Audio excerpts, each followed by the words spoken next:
Hello viewers, অচেতনতার free coaching চ্যানেলে তোমাদের সকলকে স্বাগত জানাই। আজকের এই ভিডিওতে তোমরা যারা ক্যালকাটা ইউনিভার্সিটিতে বিএ হিস্ট্রি অনার্সে 6 সেমিস্টারে পড়ছো, তোমাদের যে সিসি 13 পেপারটি রয়েছে, এই পেপারটির একটি ইম্পর্টেন্ট প্রশ্ন, আইন অমান্য আন্দোলনের গুরুত্ব ও সীমাবদ্ধতা লেখো, মার্কস 10।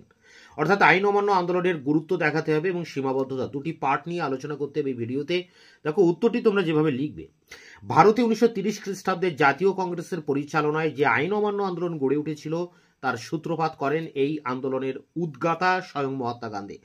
12ই মার্চ 1930 সকাল 6:30 নাগাদ গুজরাটের সবরমতী আশ্রম থেকে 78 জন অনুগামী নিয়ে তিনি ক্যাম্বে উপসাগরের তীরে ডান্ডি গ্রাম অভিমুখে পদযাত্রা করেন। লক্ষ্য ছিল ব্রিটিশের লবণ আইন ভঙ্গ করা। ভারতবর্ষের স্বাধীনতা আন্দোলনের ইতিহাসে দ্বিতীয় বৃহত্তম অহিংস গণ আন্দোলন ছিল আইন অমান্য আন্দোলন।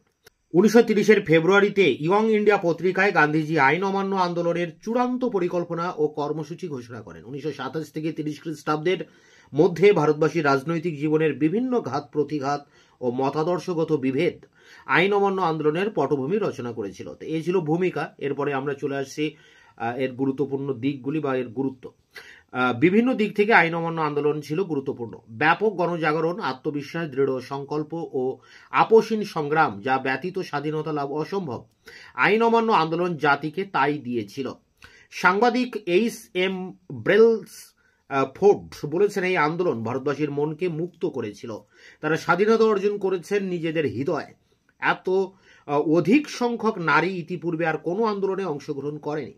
স্ত্রী পুরুষ নির্বিশেষে ভারতবাসী এই আন্দোলনে যোগদান করে একথাই প্রমাণ করেছিল যে ইংরেজ শাসন তাদের কাম্য নয়।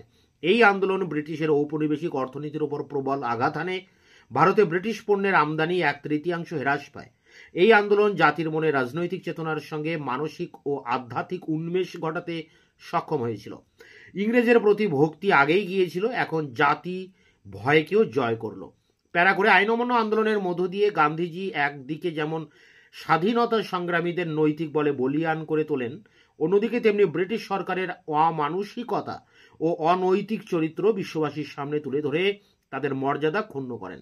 এই আন্দোলন ইংল্যান্ড ও আমেরিকার চিন্তাশীল ব্যক্তিদের মনে সাড়া জাগিয়ে ভারতের স্বাধীনতার প্রশ্নকে একটি আন্তর্জাতিক সমস্যায় পরিণত করে। এই আন্দোলনে বিলিতি দ্রব্য ব্যবহারের কারণে দেশীয় শিল্পগুলির শ্রীবৃদ্ধি হয়। ফলে ভারতবাসী দেশের অর্থনৈতিক স্বাধীনতার গুরুত্ব ও মূল্য উপলব্ধি করতে পারে। আত্মত্যাগ ও দুঃখ বরণের অগ্নি পরীক্ষায় ভারতবাসীকে উত্তীর্ণ করে এই আন্দোলন পরবর্তীকালে তাদের আরও বৃহত্তর আন্দোলনের উপযোগী করে তুলেছিল। গান্ধীজি আকস্মিক আন্দোলন প্রত্যাহারের সিদ্ধান্ত নিয়ে যতই মতভেদ থাকুক, এই আন্দোলনের অমূল্য অবদান ও গুরুত্ব নিয়ে কোনো দ্বিমত নেই।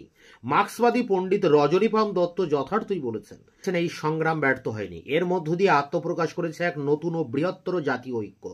আত্মবিশ্বাস, গর্ব ও দৃঢ় প্রতিষ্ঠার সংগ্রামে আইন অমান্য আন্দোলনের মূল্য ও গুরুত্ব অপরিসীম।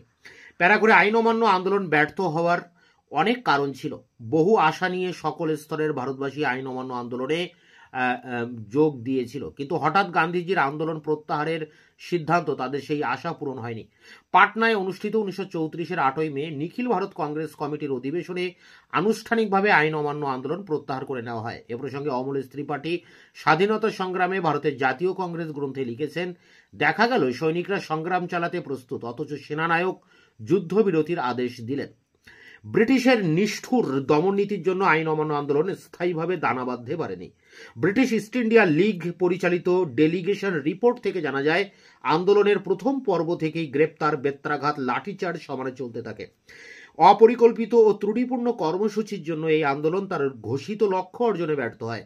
জুডিথ ব্রাউন বলেছেন, কংগ্রেসের কোনো পূর্ব নির্ধারিত কর্মসূচি ছিল না। আন্দোলনের জন্য যে অর্থের প্রয়োজন ছিল তা শিল্পপতিদের কাছ থেকে পাওয়া যায়নি। পুঁজিপতি শ্রেণী সাহায্যের হাত গুটিয়ে নেওয়ায় আন্দোলনকে দীর্ঘমেয়াদী করা সম্ভব হয়নি। এই পরপর দুটি প্যারায় আন্দোলনের গুরুত্ব নিয়ে আলোচনা হলো। এবার হবে আন্দোলনের ব্যর্থতার দিক। আন্দোলনকে দীর্ঘদিন ধরে এগিয়ে নিয়ে যেতে গেলে যে সাংগঠনিক শক্তির দরকার, সে সময় কংগ্রেসে তা ছিল না। একটি গণ আন্দোলনকে সুসংহত রূপ দেওয়ার জন্য ভারতের বিভিন্ন প্রান্তে যে দৃঢ় সংগঠন প্রয়োজন ছিল, সেদিকে কংগ্রেসের নজর দেয়নি। বড়লাট উইলিংডন বলেন, কংগ্রেস ভেঙে পড়েছে, জনসাধারণের মনে কংগ্রেসের প্রভাব হারিয়েছে, মুসলিম লীগ এই আন্দোলন সক্রিয়ভাবে অংশ নেয়নি। অনেকে মনে করেন কমিউনিস্ট দল শ্রমিক শ্রেণীর মুক্তির জন্য যতটা উদ্গ্রীব ছিল, ভারতের স্বাধীনতা প্রাপ্তির ব্যাপারে ছিল ততটাই উদাসীন।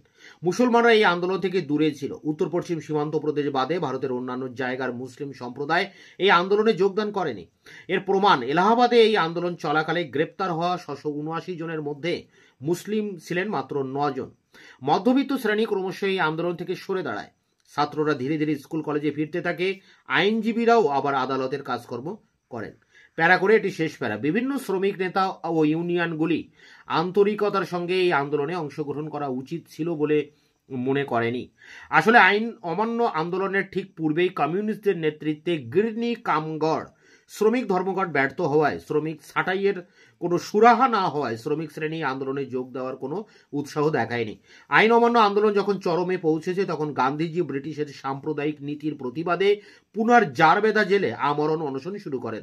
ফলে আন্দোলন ধামাচাপা পড়ে যায়। জেল থেকে ছাড়া পেয়ে গান্ধীজি ব্যক্তিগত সত্যাগ্রহের ডাক দেন। গান্ধীজি অনুভব করেন সত্যাগ্রহের হর ধনুতে সকলে যা রোপণ করতে পারবে না। বিঠল ভাই প্যাটেল এই আন্দোলন সম্পর্কে প্রতিবাদে সুরে বলেন, রাজনৈতিক নেতা রূপে গান্ধী ব্যর্থ হয়েছেন। ঐতিহাসিক রমেশচন্দ্র মজুমদারের মতে সৈন্যরা অস্ত্র সমর্পণ না করলেও সেনাপতিরাও অস্ত্র সমর্পণ করেন। আইন অমান্য আন্দোলন ভারতের স্বাধীনতা আনতে পারেনি ঠিকই, কিন্তু ভবিষ্যতে স্বাধীনতা আন্দোলনের পথকে মসৃণ করেছিল। আপাত ব্যর্থতা সত্ত্বেও এই আন্দোলন আপামর ভারতবাসীর মনে ব্যাপক উৎসাহ উদ্দীপনা সৃষ্টি করতে পেরেছিল।